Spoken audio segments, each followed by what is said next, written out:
कागभूषण जी ने गरुड़ जी से कहा कि गरुड़ जी, एक बार मुझे मानुष जीवन प्राप्त था और मेरी 20 वर्ष की आयु थी।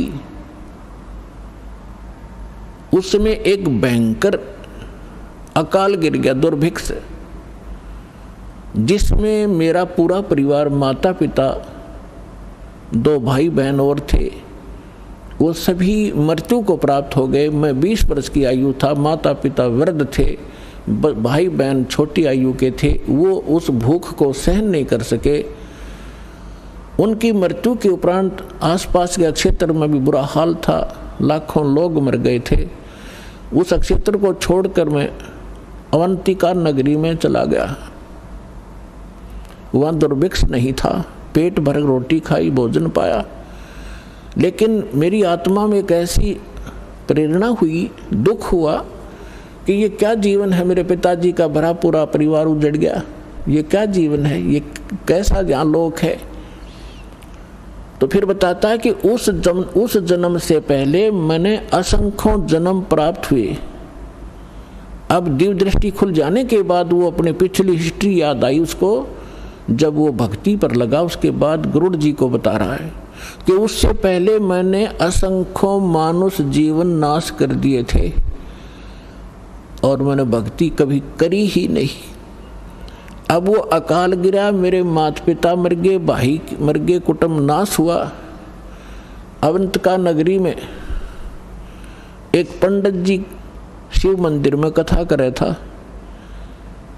और कथा के बाद वो भोजन करते थे। मैं भोजन खाने के उद्देश्य से उन श्रोताओं में बैठ गया। मैंने कोई सत्संग से कोई लेना देना नहीं था। सभी उठकर चले गए, मैं बैठा रहा। पंडित जी ने पूछा, बेटा क्या बात है? मैंने अपना सारा दुख बताया। उसने मुझे एज ए अपना सन, बेटे की तरह प्यार किया पंडित जी ने, पुजारी ने, और कहा, बेटा ये संसार तो दुख का घर है, आप यहाँ रहो, यहाँ भोजन पाओ और बेटा यहाँ मंदिर में सेवा करो, सत्संग सुनो, दीक्षा ले लो।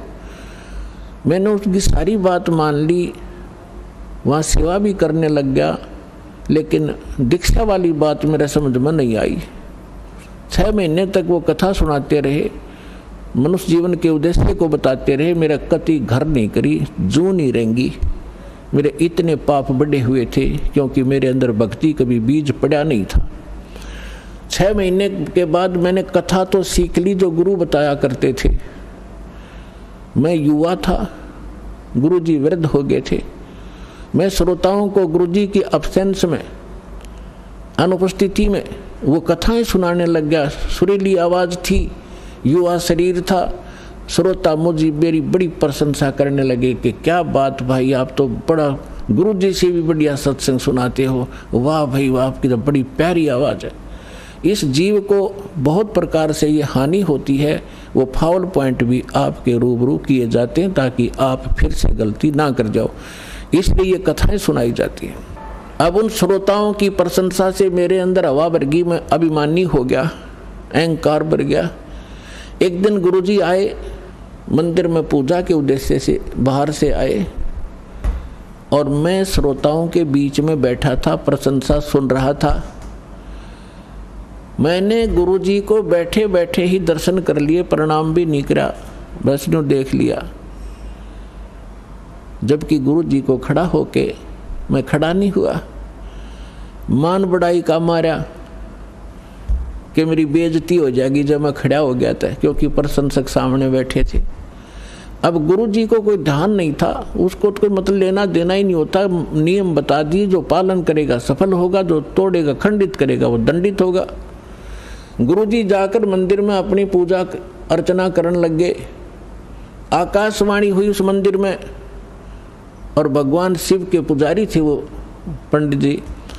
आकाशवाणी हुई, भगवान शिव ने कहा कि रे धुरत, तेरे को 1 लाख वर्ष के लिए नरक में डालूंगा। ये आकाशवाणी सुन ली गुरुजी ने। अपने आत्माओं, परमात्मा के कबीर साहब कहते हैं, बहुत प्यारा बालक माँ का। गुरु पिता को अपना बेटा या बेटी बहुत प्यारी होती है। लेकिन माँ को पिता से भी कई गुना और प्रेम बच्चों में होता है, स्वाभाविक है। और कहते हैं गुरु जी को उससे भी 100 गुना होता, माँ से भी ज़्यादा 100 गुना प्यारे होते अपने शिष्य। उनके भविष्य के बारे में वो इतना चिंतित रहता है। कहते हैं बहुत प्यारा बालक माँ का, उनसे बढ़कर शिष्य गुरुओं का। तो यहाँ गुरु जी ने जब सुना कि कागभूषण को, उसका नाम कुछ अन्य था, कि भगवान शिव कैसे नाराज हो गए इस बालक पर, क्या गलती की, वो एकदम छोड़कर पूजा को आया कि बेटा क्या गलती की तूने, अक्षमा याचना कर। अरे बालक दर शिव का ध्याना, ताते बख्शे तेरे प्राणा।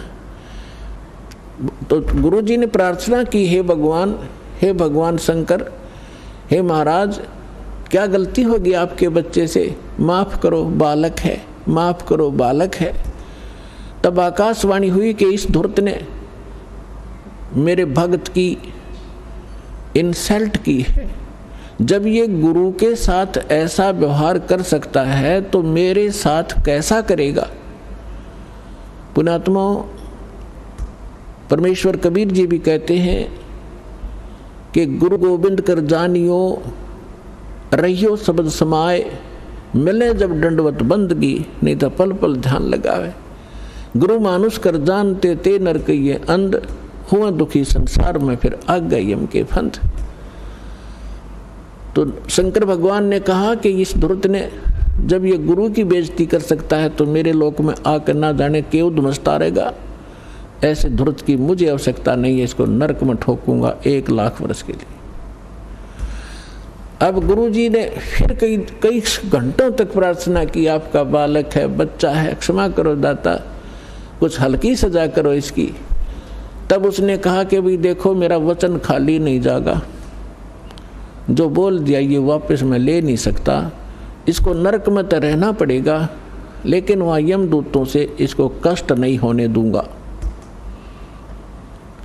अब कागभूषण कहता है फिर मेरी कुछ समय के बाद मृत्यु होगी, मुझे 1 लाख वर्ष तक नरक में रहना पड़ा, लेकिन वहाँ यमदूतों ने भगवान शंकर की आज्ञा से मुझे कष्ट नहीं दिया, लेकिन रहना पड़ा नरक में। अब उदाहरण के लिए दास आपको सुनाता है कि जैसे कोई वर्तमान सरकार का मंत्री है और मंत्री का कोई मित्र है, उसकी किसी कारण से जेल हो जाती है, तो वो मंत्री उसको जेल से नहीं छुड़वा सकता। वहाँ के कर्मचारी अधिकारियों को, जेल सुप्रिटेंडेंट को कह देगा कि इसको कुछ नहीं कहना है, तो रहेगा जेल में, लेकिन वहाँ वो उसको सज़ा कुछ नहीं, उसको दिक्कत कुछ नहीं करेंगे। तो वह सज़ा तो होएगी, वह दिक्कत हो या ना हो, कहने का भाव ये। तो फिर ये कागभूषण क्या बताता है कि उसके बाद मैं 1 लाख वर्ष यम उस नरक न भोगे के फिर मेरा जन्म हुआ। तो एक लोम उसमें मेरा भक्ति बीज गिर गया, वो उस जन्म में, उससे पहले मेरा भक्ति बीज पड़ा नहीं था। उसके बाद फिर देखो, कहते मेरा जन्म हुआ, भक्ति की प्रेरणा बनी रही, इधर उधर भटकता रहा, संतों के पास गया, और जैसे कुछ संतों से ऐसा वैसा ज्ञान सुना कि भगवान तो निराकार है, निर्गुण है, उसी की भक्ति करनी चाहिए, सरगुण की भक्ति से कोई लाभ नहीं है। ये मेरे आत्मा में अन्य संतों से ज्ञान ग्रहण करके घर कर गई थी। अब बात एक दिन लोमस ऋषि कथा कर रहे थे, वहाँ जाकर मैं कथा सुनूं था, और लोमस ऋषि जी सरगुण के ऊपर कथा कर रहे थे, सरगुण भगवान के ऊपर। तो मैंने कहा कि ऋषि जी, सरगुण तो सब नाश हो जाए, मैं तो हूँ निर्गुण का अधिकारी, मुझे तो निर्गुण कथा सुना भगवान की। लोमस ऋषि ने बहुत से प्रमाण दिए कि बेटा, सरगुण बिना निर्गुण क्या गावे। अगर भगवान को आपने सरगुण में नहीं देखा तो निर्गुण का क्या लाभ उसका। अब जैसे वृक्ष बीज के माही है, जैसे वृक्ष बीज के अंदर वृक्ष होता है, जैसे वृक्ष बीज सब ठोरा, जब उग गए तब दिखे मोरा। एक आम का गुठली है, और वह गुठली के अंदर वो आम निर्गुण रूप में है, निराकार समझो, जैसे तुम निराकार कहते हो। तो उस निराकार का क्या करेगा, आम का तो ये बता देंगे, इस गुठली में आम है, पेड़ है, पूरा पूरा वृक्ष है इसके अंदर। तो इसके बताने से तुझे क्या लाभ हुआ?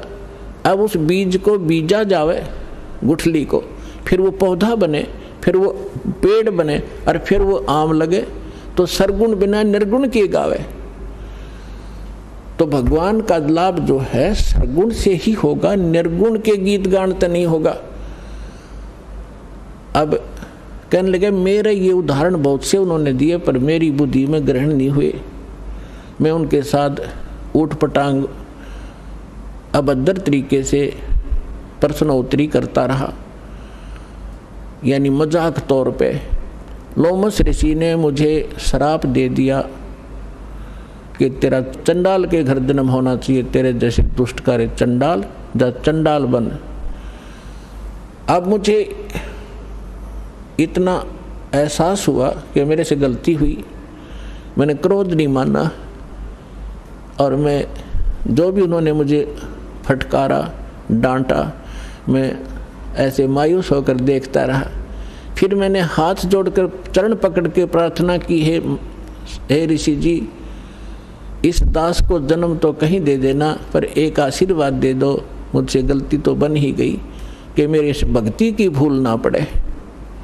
तब उस ऋषि ने वो आशीर्वाद दे दिया, ठीक है बेटा, जन्म तो तेरा चंडाल काग के घर होगा, लेकिन भक्ति बनी, याद बनी रहेगी भगवान की। तो फिर उसने बताया कि एक काग, चंड नाम का काग था, देवता, और ब्रह्मा जी की पत्नी अपनी हंसनी को लेकर जो ऋतु पर आई थी, उसको गर्भवती कराना था, काग चंड के यहाँ लेगी। उनके संयोग से फिर मेरा जन्म हुआ। ऊपर से मुंह तो मेरा काग का है, और नीचे का सारा शरीर देवताओं जैसा मनुष्य का है उसका। तो कहने का भाव दास का ये है। फिर क्या बताया उसने कि फिर जो मुझे आज जो वस्तु मिली, जो भक्ति मिली, एक जोगजीत नाम के संत मिले, ये परमात्मा थे। कहते हैं गोता मारूं स्वर्ग में जा बैठूं पाताल, गरीब दास ढूंढता फिरूं अपने हीरे मोती लाल। कहते फिर जोगजीत नाम के एक संत मिले, वही परमात्मा स्वयं संत रूप में कहीं भी प्रकट हो जाते हैं। तो उन्होंने मुझे वो ज्ञान सुनाया, गुरु जी मैंने कभी सुना नहीं था, लेकिन प्रारंभ में जब मैंने ज्ञान सुना, मेरे मन में बड़ा जो है दुख हो रहा था कि ये विष्णु जी और ब्रह्मा जी और शिव जी से ऊपर कोई शक्ति बता रहा है। लेकिन मुझे वो डर था कि संत के साथ बेअदबी नहीं करनी चाहिए, क्योंकि मैं पहले भुगत भोगी था। लोमस ऋषि के साथ मैंने उठपटांग प्रश्नोत्तरी करके मैं बड़ा दुख पाया था। मैं उनसे विवाद नहीं किया, लेकिन नम्रता से प्रश्न करता रहा, मन में फिर करता रहा। अंत में ऐसा समझ में आया भूषण जी, गुरु जी, आज मैं जिस स्थिति में आज मैं हूँ, और जो ज्ञान मुझे प्राप्त है और जो भक्ति मुझे प्राप्त है, शायद किसी को होगी। तो कहने का भाव ये है कि उसमें भक्ति बीज पड़ा कितनी कठिनता से, कि 6 महीने तक ज्ञान सुनता रहा, नाम लेने की नहीं सोची। इतना अंदर हमारे जो पाप कर्म घर कर चुके होते हैं, जिन्होंने किसी जन्म में भक्ति ना की हो। और फिर भक्ति की शुरुआत हुई, और परमात्मा ने उस आत्मा को अपनी शरण में लेने के लिए सारी क्रिया की।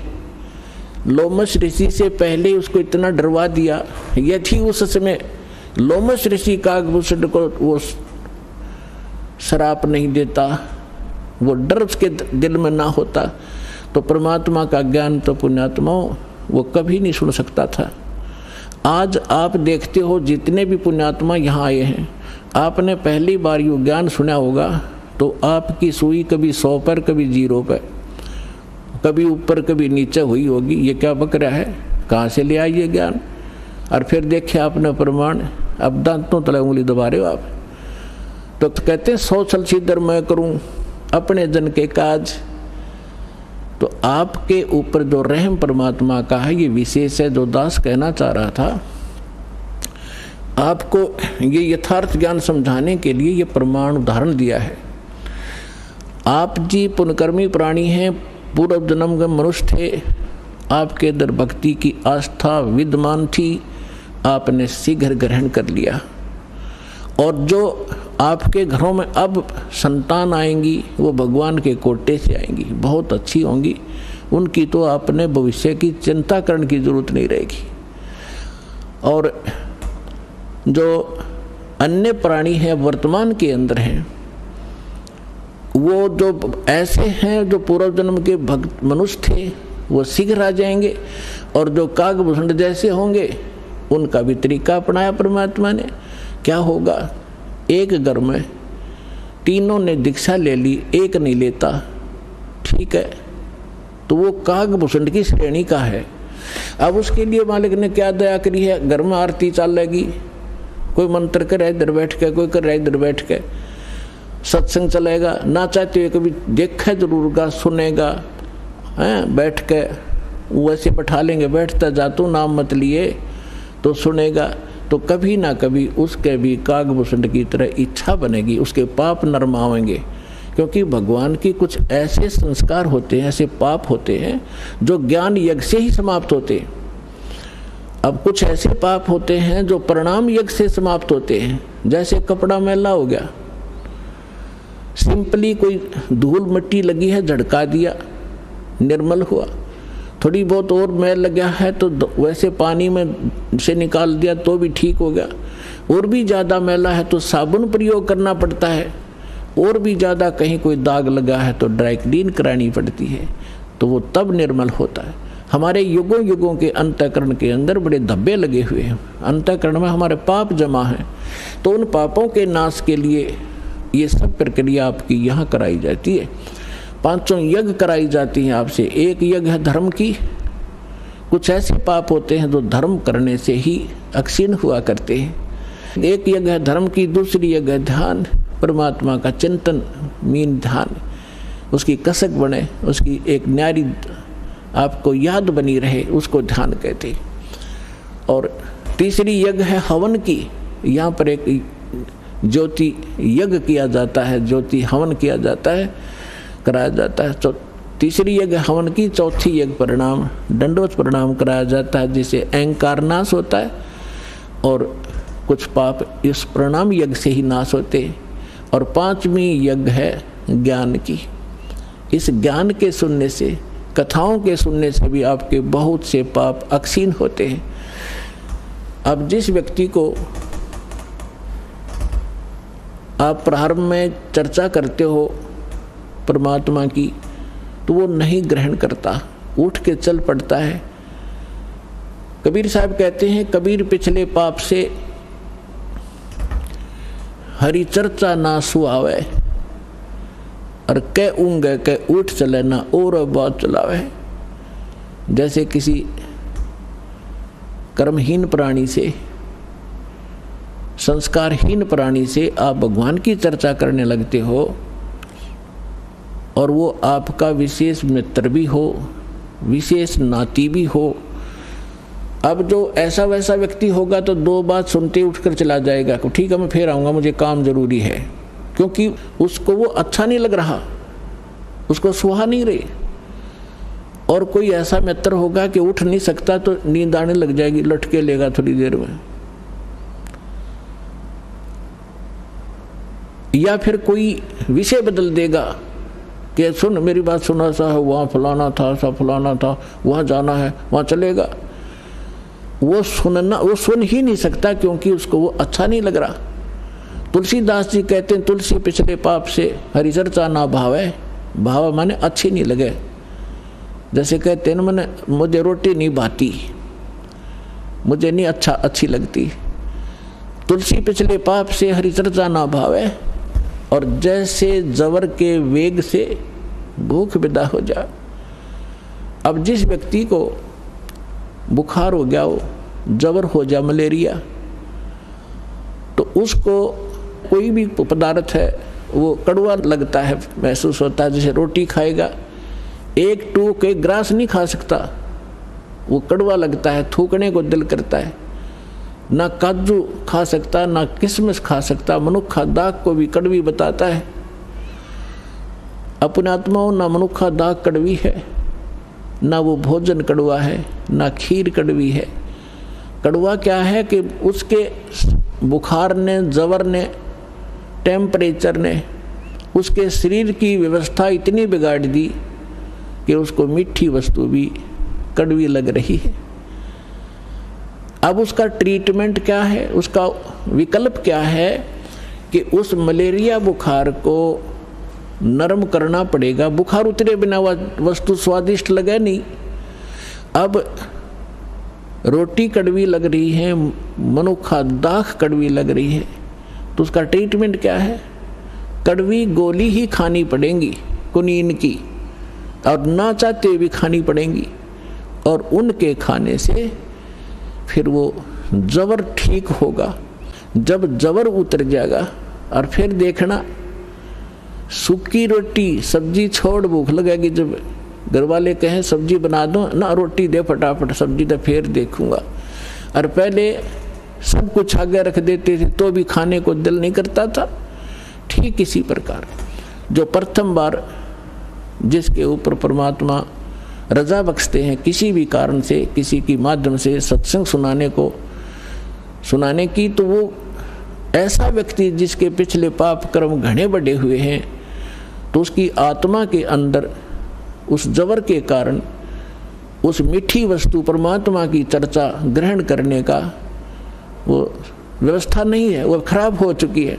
तो उसके लिए क्या तरीका है कि ना अच्छी लगे तो भी सत्संग में बैठा रहे और सुनता ही रहे, जैसे कैसे भी सुनता रहे, चाहे अच्छी लगो या ना लगो। तो उस परमात्मा के वचन में, परमात्मा की वाणी में इतनी शक्ति है कि वो ना सुने, चाहे वहाँ वैसे बैठा रहे, और चाहे वो सो भी जहाँ आरती चल रही हो, बाल जैसे कोई लेट गया, नींद आ गई, चलो लेट जा, सत्संग चल रहा है तो बैठ गया, बैठा रहे, चाहे कुछ भी सोचता रहे, ना सुने, चाहे दूसरे कमरे में बैठ जाए लेकिन कानों में ये सुनती हो, तो वहाँ भी असर करेगी ये वाणी। उसके शरीर के पाप को, अंतःकरण के वो पाप कट जाएंगे जो ज्ञान यज्ञ से कटने होते हैं। अब जैसे एक पहले क्या होता था, सभी उपचार आध्यात्मिक तरीके से होते थे। वो भक्ति तो उनके पास थी नहीं, साधु संतों के पास। जनता में खाना रोटी प्राप्त करने के लिए वो क्या करते थे, कोई जंतर मंत्र सिद्ध कर लेते थे, कोई तो सर्प का जहर उतारने का मंत्र सिद्ध कर लिया, किसी ने बिच्छू आदि का जो जहर विष उतारने का मंत्र सिद्ध कर लिया, किसी ने कोई झाड़न का मंत्र सिद्ध कर लिया। ये कोई मोक्ष मार्ग तो नहीं था उनके पास, पर ऐसे सिद्धि कर लेते थे। तो जैसे एक सर्प का विष उतारने वाला व्यक्ति एक मंत्र सिद्ध कर लेता है, और जिसको सर्प ने डस रखा है वो अचेत पड़ा है, बेहोश पड़ा है, और वो जो सर्प का विष उतारने वाला व्यक्ति एक मंत्र बुदबुदाता है, बोलता है, वो अचेत व्यक्ति ना उसको सुन पा रहा है ना समझ पा रहा है, और तो भी वो अपना काम कर रहा है, उसके विष को उतार देता है, वो व्यक्ति सचेत हो जाता है, उसका जीवन दान हो जाता है। ठीक इसी प्रकार परमेश्वर की जो अमर वाणी है कबीर साहब और गरीबदास जी की, और उन महापुरुषों की जिनको भगवान मिले हैं, उनकी वाणी सिद्ध होती है, उसको सिद्धि करने की आवश्यकता नहीं होती। और उस वाणी का उच्चारण जहाँ भी हो रहा हो, वहाँ चींटी पर भी, पशु पक्षियों पर भी, पेड़ पौधों पर भी उनका असर हो रहा है। वो दूसरी बात है कि उनके वो धीरे धीरे असर होगा, पेड़ पौधों पर बहुत देर में होगा, पशु पक्षियों पर उनसे शीघ्र होगा, और मनुष्य पर पशु पक्षियों से भी शीघ्र होगा उसका। और उसके बाद फिर वो जो व्यक्ति टर्न वाइज मनुष्य जीवन प्राप्त है, उनको भी परमात्मा इस विधि से अब अपने चरणों में लेंगे। तो जब धर्मदास जी को परमात्मा ने कहा कि भाई अभी ये मूल मंत्र और मूल ज्ञान, ये सार नाम अपने परिवार को भी मत बताना। अब धर्मदास जी को चिंता बनी। धर्मदास जी ने कहा, चिंता बनी कि हे भगवान, मेरे को आपने 42 वंश का आशीर्वाद दे दिया, क्योंकि धर्मदास जी एक अच्छी आत्मा थे, लेकिन संसार के व्यवहार में वो घनाग्रस्त था। पहले उनको एक पुत्र था नारायण दास, और नारायण दास निकम्मा था, काल का दूत था। उसने परमात्मा के ज्ञान को ग्रहण नहीं किया, एक भी वचन सुना नहीं, उठकर चला जाता था। तो धर्मदास जी को ये चिंता बनी, परमात्मा ने बताया। धर्मदास जी ने कहा कि भगवान आप तो समर्थ हैं, मेरे पुत्र को शरण में ले लो, इकलौता पुत्र है, काल के हाथों चढ़ जाएगा, इसका जीवन नाश हो जाएगा। तो परमात्मा ने कहा, धर्मदास ये खुद ही काल का दूत है, तेरे घर पर भेज दिया, क्योंकि काल को पता था आप एक अच्छी आत्मा हो, और अच्छी आत्मा के घर पर एकादा यो ऐसा व्यक्ति कोई कारण बनाकर काल भेज ही देता है। तो परमात्मा ने लास्ट में अपनी दिव्य दृष्टि देकर धर्मदास जी को उसके पुत्र नारायण दास की वास्तविकता दिखा दी। विकराल चेहरा, लंबे लंबे दांत, ओछा माथा। तो परमात्मा ने कहा कि ये दूत आया हुआ है, काल का स्पेशल भेजा हुआ है तेरी भक्ति नाश करने के लिए। इस बात से धर्मदास चिंतित हो गया कि हे भगवान, ये तो सचमुच, ये तो लड़के के कवर में मेरा दुश्मन बैठा है। फिर उसको चिंता हुई कि हे भगवान, 82 साल की उम्र होगी और अब क्या होगा, और ये तो काल का वंश चल गया मेरे से और पाप का भागी हो गया मैं। तो परमात्मा ने कहा कि ऐसे व्यक्ति का वंश नहीं चला करता। तो परमात्मा बोले, जी इसका नहीं चलेगा तो मेरा भी वंश नाश हो गया। हे भगवान, अब क्या होगा, मेरा क्या होगा, मेरा वंश कैसे चलेगा। तो परमेश्वर ने कहा कि तू चिंता ना करे, तेरे को 42 पीढ़ी दे दी मैंने, तेरा 42 पीढ़ी तक वंश चलेगा। तब धर्मदास जी कहने लगे, इस काल का वंश चलेगा भगवान, इससे अच्छा तो ना चले। यो परमात्मा बोले, नहीं, मैं और तेरे को एक पुत्र दूंगा, उससे तेरे 42 पीढ़ी वंश चलेगा। ये अब इन्होंने गलत व्याख्या कर रखी है, कबीरपंथी जो दामा खेड़ा वालों ने एक भ्रमणा फैला रखी है कि जो दामा खेड़ा की गद्दी से नाम लेगा उसका ही मोक्ष होगा। कबीर साहब ने 42 पीढ़ी को आशीर्वाद दे रखा है, 42 पीढ़ी को नाम देने का आशीर्वाद नहीं दे रखा। धर्मदास की चिंता मिटाने के लिए ये कहा था कि तेरे को 42 पीढ़ी का वंश दे दिया, तेरा वंश चलेगा और मोक्ष उसका होगा जो सद्भक्ति करेगा, पूरे संत मेरे अधिकारी संत से लेगा। तो फिर उसको 10 महीने के बाद एक चूड़ामणि उर्फ मुक्तामणि नाम का एक पुत्र उसकी पत्नी से जन्म हुआ परमात्मा के आशीर्वाद से। उनसे फिर उनकी ये 42 वंश चले। फिर धर्मदास जी को चिंता हुई। परमात्मा ने कहा कि अपने वंशजों को भी ये मूल ज्ञान नहीं बताना, मूल मंत्र नहीं बताना, सार नाम नहीं देना। अब धर्मदास जी ने फिर कलेजा पकड़ लिया और बैठ गया चिंता करके। परमात्मा बोले, क्या बात होगी भक्त? कहने लगे, क्या बताऊं गुरुजी, क्या बताऊं भगवान, आपने तो ऐसी प्रतिज्ञा करा दी कि मेरे वंशजों को भी नाम नहीं देना, सार नाम नहीं देना, सार नाम बिन मुक्त नहीं हो सकते, सतनाम भी नहीं बताना। आप कह रहे हो कि पहला पहला मंत्र देना, इनका मुक्ति क्यों करोगी भगवान? लाला जी था वो सेठ, धर्मदास जी बनिए के घर जन्म था उसका, वैश्य था। अब टोटे नफे को गणासीगर समझा था वो, तो उसको चिंता बन गई है, भगवान वंश तो दे दिया आपने, इनका ये पार क्यों करोगे? तब परमात्मा ने कहा कि तू चिंता ना करे। जब कलयुग के अंदर आगे चल के धर्मदास एक भक्ति समय आवेगा और उस समय सभी पार होंगे और मैं फिर आऊँगा और तेरे वंशजों को जो मंत्र दे दिया और ये मेरी वाणी पढ़ते रहेंगे ज्ञान यज्ञ, इससे भी मानव शरीर प्राप्त हो जाते हैं, लेकिन मोक्ष नहीं होगा। तो आप ये प्रथम मंत्र अपने वंशजों को, तेरे वंशजों को प्रथम मंत्र देंगे और ये वाणी मेरी वाणी का पाठ करते रहेंगे, इससे इनको मानव शरीर प्राप्त होते रहेंगे। तब धर्मदास जी ने कहा जी फिर मानव शरीर का क्या बनेगा, जब सार नाम नहीं मिला, सतनाम नहीं मिला था, वो ज्ञान से परिचित हो चुका था वो। तब परमात्मा ने कहा कि आगे चल के